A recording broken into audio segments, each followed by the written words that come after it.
நான் உங்கள் சிட்டிப்பாறை ஜோதிடர் ராகவன் ஜே பாலாஜி.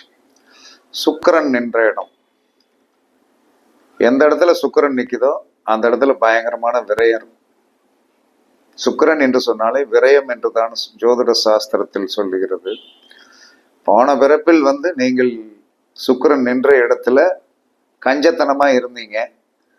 கஞ்சத்தனமாக இருந்ததுனால இப்போ என்ன சொன்னா, போன பிறப்புக்கும் சேர்த்து இப்பிறப்புக்கும் சேர்த்து என்ன செஞ்சிட்டான்னா, நீங்கள் டபுள் பங்கா செலவழிக்க வேண்டிய ஒரு சூழ்நிலையை அது உருவாக்கணும்.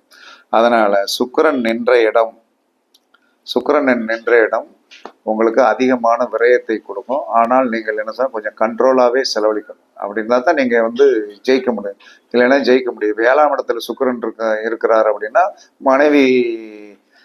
மனைவி ஸ்தானம் ஆகிப்போகுது. அப்போ மனைவி ஸ்தானம் ஆகுறதுனால நீங்க என்ன செய்வீங்க, அந்த 7ஆம் பாவம் சார்ந்த விஷயத்தில் நிறைய நீங்கள் இழப்பீடுகளும் விரயங்களும் செய்ய வேண்டும்.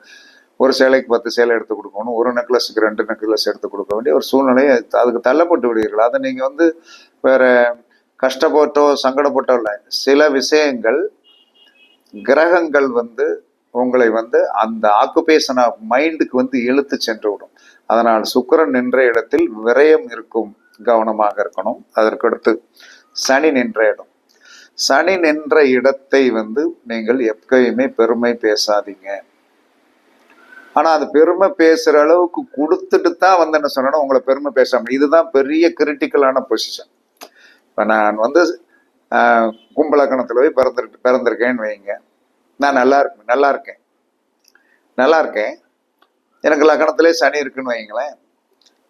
அப்ப நான் என்ன செய்வேன்னா, நல்லாவும் இருக்கேன், நான் வசதியாகவும் வச்சிருக்கிறாரு. அந்த சனி லக்கணத்துல உட்கார்ந்தாலும் ஆட்சியாக இருக்கிறாரு. இல்லைன்னா என்ன சொன்னா, சனி உச்சமா இருக்கிறார். துலா லக்கணத்துல போய் சனி உச்சமா இருக்க நல்லாவே இருப்பான்.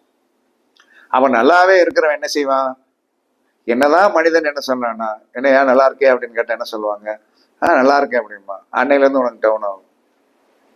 அப்ப சனி நின்ற இடத்தில் ஒரு ஆரோக்கியமான பேச்சை ஏதோ இருக்கேன், வண்டி ஓடுது அப்படின்னு சொல்லி பின்னோக்கி இழுக்கக்கூடிய பேச்சாக இருக்கணும், முன்னோக்கி இழுக்கக்கூடிய பேச்சாக இருக்கக்கூடாது.